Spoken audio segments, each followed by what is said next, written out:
Pada awal tahun 2000, di sebuah desa kecil bernama Tlogosari, wilayah pedalaman Jawa Tengah, warga digemparkan oleh serangkaian kematian yang aneh, bukan karena perampokan, bukan pula karena kebakaran biasa, melainkan karena tubuh para korban ditemukan hangus terbakar, tanpa ada sumber api yang bisa menjelaskan penyebabnya.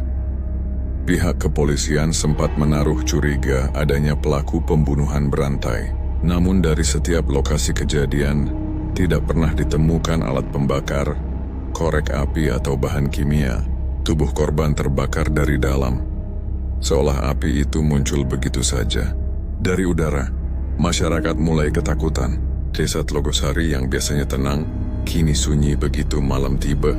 Anjing-anjing menyalak tanpa arah, dan setiap kali terdengar suara wush di langit, warga berlarian masuk ke rumah masing-masing. Mereka menyebutnya Banaspati, makhluk api yang lapar darah manusia. Menurut kepercayaan lama Jawa, Banaspati adalah makhluk gaib berbentuk bola api yang hidup di antara pepohonan tua. Ia disebut-sebut bisa menyerang manusia yang melanggar pantangan atau melakukan perbuatan keji. Namun kali ini semua terasa berbeda. Serangannya terlalu sering, terlalu nyata, dan terlalu kejam untuk sekadar mitos. Malam 17 Februari 2000, warga bernama Sutarmi, 46 tahun, ditemukan tewas di tengah sawah. Tubuhnya gosong dari pinggang ke atas.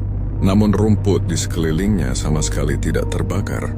Saksi mata seorang petani bernama Badrun mengaku melihat cahaya merah melayang di atas kepala korban beberapa detik sebelum teriakannya terdengar. Cahaya itu kayak bola api, Mas. Melayang rendah, panasnya kerasa sampai sini. Pas hilang, Butarmi udah nggak bersuara lagi. Kesaksian warga dikutip dari laporan polsek setempat. Keesokan harinya media lokal mulai memberitakan kejadian itu. Headline-nya sederhana tapi mencengangkan. Banaspati kembali menelan korban. Sejak saat itu ketakutan menjalar ke desa-desa sekitar. Warga tidak berani keluar rumah setelah maghrib. Pintu dan jendela ditutup rapat. Anak-anak dipaksa tidur lebih awal. Sementara di langit, cahaya merah seperti obor terbang beberapa kali terlihat menuju arah hutan. Kepolisian bekerja sama dengan pihak paranormal lokal untuk menyelidiki kasus tersebut. Salah satu di antaranya adalah Ki Surodiman, seorang dukun sepuh yang dikenal mampu berbicara dengan unsur api.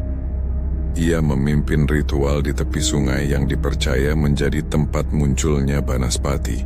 Makhluk ini bukan hanya legenda. Ia bisa dipanggil, bisa dikendalikan, tapi jika lepas kendali, ia akan memangsa siapapun yang ditemuinya. Pernyataan Ki Surodiman dalam wawancara tertulis tahun 2000. Hasil ritual itu mengejutkan. Ki Surodiman mengaku melihat sosok hitam besar, terbakar dari dada ke atas melayang di atas air.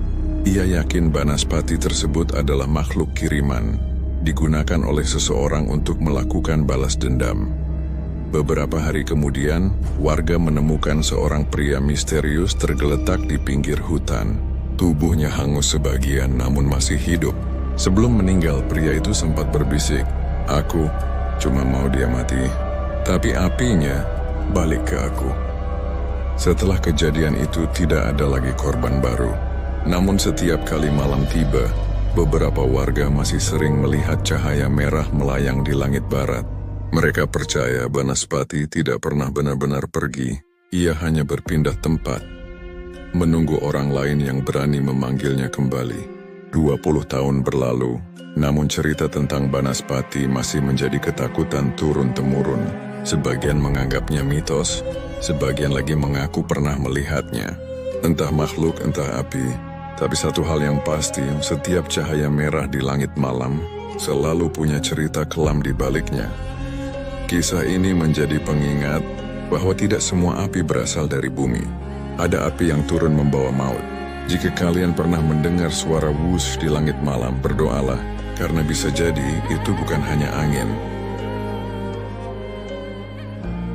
Kisah ini bukan hanya legenda, tapi bagian dari sejarah kelam yang pernah terjadi di negeri kita sendiri.